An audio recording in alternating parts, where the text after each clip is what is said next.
എനിക്ക് ഒരു കാര്യം കൂടെ പറയാനുണ്ട്.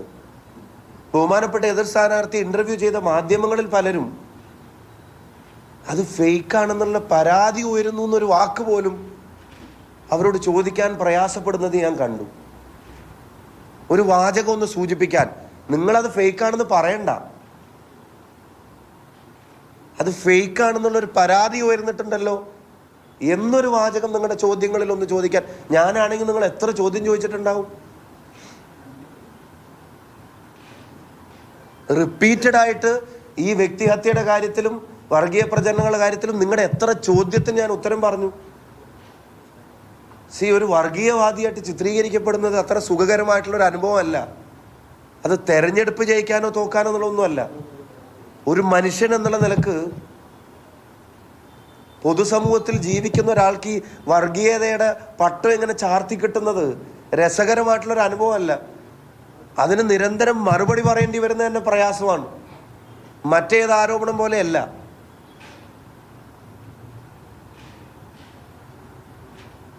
ഒരു വ്യാജമായ ഒരു സൃഷ്ടിയുടെ പേരിൽ അതിപ്പോഴും ഈ തെരഞ്ഞെടുപ്പിന്റെ അവസാന മണിക്കൂറുകളിൽ പോലും എൻ്റെ തലയിൽ അത് കെട്ടിവെക്കാനുള്ള ശ്രമം, അതും അത് സൃഷ്ടിച്ചവരുടെ സങ്കേതത്തിൽ നിന്ന് വളരെ തരം താഴ്ന്ന നടപടിയായിപ്പോയി. പറയാതിരിക്കാൻ കഴിയില്ല. വിത്ത് ഓൾ റെസ്പെക്ട്, ഒരിക്കലും അത് ഫേക്കാണെന്ന് അറിഞ്ഞിട്ടും അത്തരത്തിലുള്ളൊരു കമന്റ് ബഹുമാനപ്പെട്ട എതിർ സ്ഥാനാർത്ഥിയുടെ നാവിൽ നിന്നും ഞാൻ പ്രതീക്ഷിച്ചില്ല.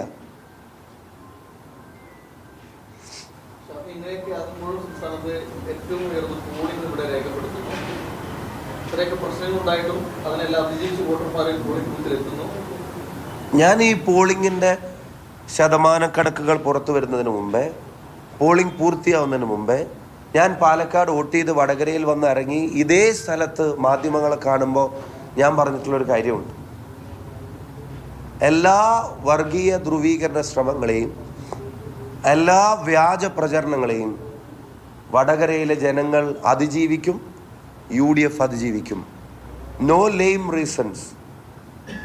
ഒരു ന്യായീകരണവും ചമച്ച് ഈ തെരഞ്ഞെടുപ്പിൽ ഞങ്ങളുടെ റിസൾട്ടിനെ സംബന്ധിച്ചുള്ള ആശങ്കകൾ ഞങ്ങൾക്കില്ല എന്നുള്ളത് കൃത്യമായി ഈ പോളിംഗ് ഒക്കെ തീരുന്നതിന് മുമ്പ്, ഉച്ചയുടെ മുമ്പ് പറഞ്ഞൊരാളാണ് ഞാൻ.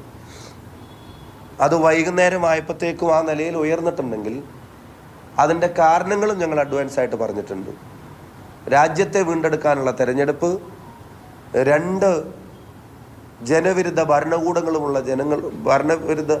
ജനവിരുദ്ധ ഭരണകൂടങ്ങളോടുമുള്ള ഇവിടുത്തെ ജനതയുടെ പ്രതിഷേധം, 3 ഈ നാടിൻ്റെ രാഷ്ട്രീയ പ്രവർത്തനവും ജീവിതവും സ്വസ്ഥവും സമാധാനമായിരിക്കാൻ ആഗ്രഹിക്കുന്ന ജനതയുടെ കാര്യങ്ങൾ, വേറൊരു വശത്ത് ഞങ്ങൾ ഇവിടുത്തെ ജനങ്ങൾക്ക് കൊടുത്തിട്ടുള്ളൊരു പ്രതീക്ഷകൾ, വടകരയിലെ യുവതക്കും വിദ്യാർത്ഥി സമൂഹത്തിനും ഉൾപ്പെടെ ഞങ്ങൾ കൊടുത്തിട്ടുള്ള പ്രതീക്ഷകൾ, ഈ ഘടകങ്ങളെല്ലാം ഞങ്ങൾക്ക് അനുകൂലമായിരിക്കുകയാണ്. UDFന്റെ ഒരു വോട്ടർക്ക് പുറത്തു വന്ന് വോട്ട് ചെയ്യാതിരിക്കേണ്ട ഒരു സാഹചര്യം ഉണ്ടാവുന്നില്ല. അത് സൃഷ്ടിക്കാനാണ് ശ്രമം നടന്നോ എന്നുള്ളത്, അവർക്ക് വോട്ട് ചെയ്യാൻ ആഗ്രഹിക്കുന്നവർ വോട്ട് ചെയ്യാതിരിക്കാനുള്ള എന്തെങ്കിലും ബോധപൂർവമായ ശ്രമം നടന്നോ എന്നുള്ളതാണ് ഇലക്ഷൻ കമ്മിറ്റി പരിശോധിക്കുന്നത്. അതിനെ സംബന്ധിച്ച് അവർ വ്യക്തമാക്കി പറയും.